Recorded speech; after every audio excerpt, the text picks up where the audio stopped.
Un homme dont la seule présence changeait la donne. Un homme dont la force physique impressionnait, mais dont la force morale bouleversait les cœurs. Un homme dont le nom faisait trembler les injustes, et même le diable. Cet homme, c'est Omar ibn al-Khattab, deuxième calife de l'islam, compagnon du prophète, paix et salut sur lui, et symbole de justice éternelle. Omar naît à la Mecque, dans le clan de Banu Adi, une branche des Quraysh.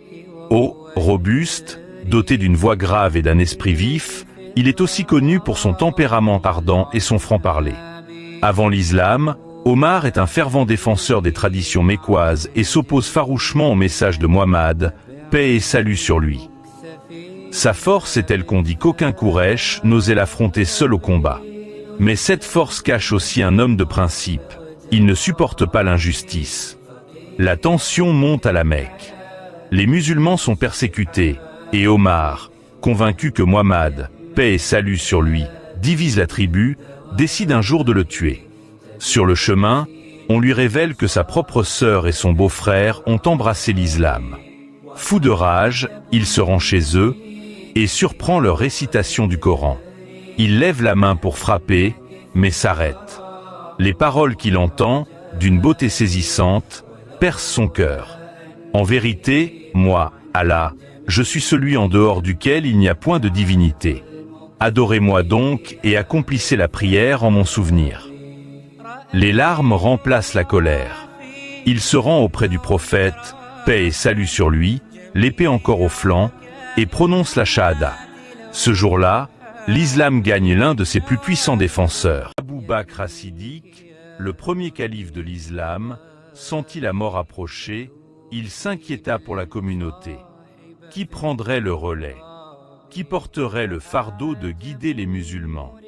Il choisit un homme redouté pour sa rigueur, mais respecté pour sa foi, Omar ibn al-Khattab. Beaucoup craignaient son tempérament, sa dureté, son caractère tranchant. Mais Abu Bakr leur dit: « Je connais Omar mieux que vous. Sa sévérité s'adoucira lorsque le poids de la responsabilité reposera sur ses épaules. » Ainsi, en l'an 13 de l'Hégire, 634 après Jésus-Christ, Omar devint le deuxième calife. Et dès ce jour, l'histoire du monde allait changer. Omar fut surnommé Al-Farouk, celui qui distingue le vrai du faux. Il n'était pas un calife enfermé dans des palais dorés. Il n'avait ni garde rapprochée, ni luxe. On le voyait souvent marcher seul dans les rues de Médine, vêtu simplement, dormant parfois à même le sol. Quand on lui dit « Ô commandeur des croyants, pourquoi n'as-tu pas de garde pour te protéger ?» Il répondit « Si je suis juste, pourquoi devrais-je craindre qui que ce soit ? Et si je suis injuste, alors même 1000 gardes ne me sauveront pas. » Sous son califat, l'islam connut une expansion sans précédent. À l'est, les armées musulmanes mirent fin à l'empire sassanide. Les Perses, après des siècles de puissance, s'inclinèrent devant la foi et la discipline des musulmans. À l'ouest, les Byzantins furent repoussés. Les villes de Damas, Jérusalem, Alexandrie tombèrent les unes après les autres. Mais ce qui marqua l'histoire, ce ne furent pas seulement les victoires, mais la manière dont elles furent obtenues. Lorsque Jérusalem fut conquise, Omar refusa tout bain de sang. Il entra dans la ville humblement, sans faste ni arrogance. Le patriarche Sophrone, chef chrétien de la ville, remit lui-même les clés à Omar, impressionné par son humilité.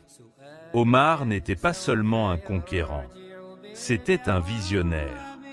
Il comprit qu'un empire ne peut durer que s'il est organisé et juste. Sous son règne, il mit en place le calendrier hégirien, qui fixe l'hégire comme début de l'histoire musulmane. Le Bayt al-Mal, un trésor public où les richesses étaient redistribuées équitablement. Un système judiciaire impartial, où même le calife pouvait être convoqué devant le juge. Et une administration solide, avec des registres et des cadastres pour recenser les terres et organiser l'impôt. Il fit aussi interdire aux gouverneurs de vivre dans le luxe. Si l'un d'eux abusait de son pouvoir, il était immédiatement rappelé à Médine. Le notable se plaint d'un gouverneur. Omar le convoque, l'assoit aux côtés du plaignant, et leur donne la même écoute, sans distinction. Une autre fois, il punit son propre fils pour une faute, montrant que la loi est la même pour tous. Malgré un empire immense, Omar vit simplement. Ses vêtements sont rapiécés, sa nourriture frugale.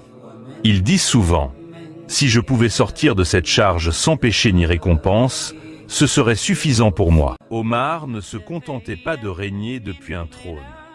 Il se mêlait à son peuple. La nuit, il parcourait les rues de Médine, seul, pour vérifier l'état des habitants.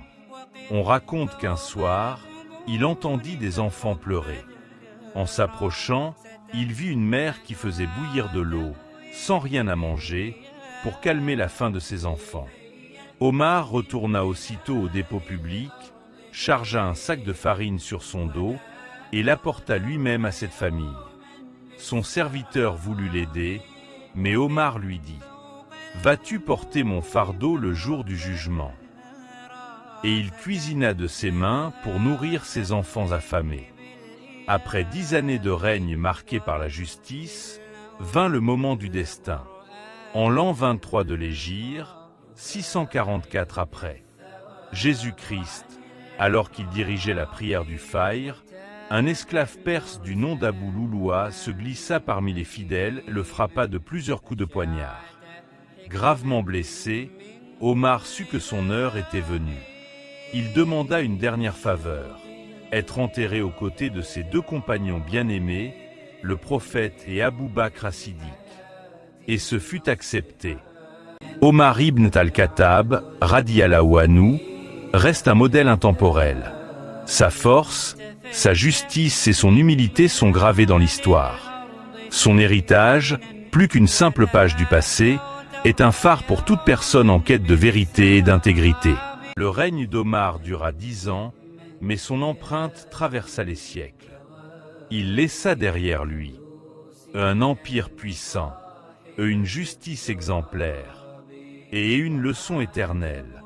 Le vrai pouvoir n'est pas dans la force des armées, mais dans la droiture et la crainte d'Allah. Les historiens, musulmans comme non musulmans, le considèrent comme l'un des plus grands dirigeants que l'humanité ait connu. Et jusqu'à aujourd'hui, son nom reste synonyme de justice et d'intégrité. On disait: quand Omar empruntait un chemin, le diable en prenait un autre.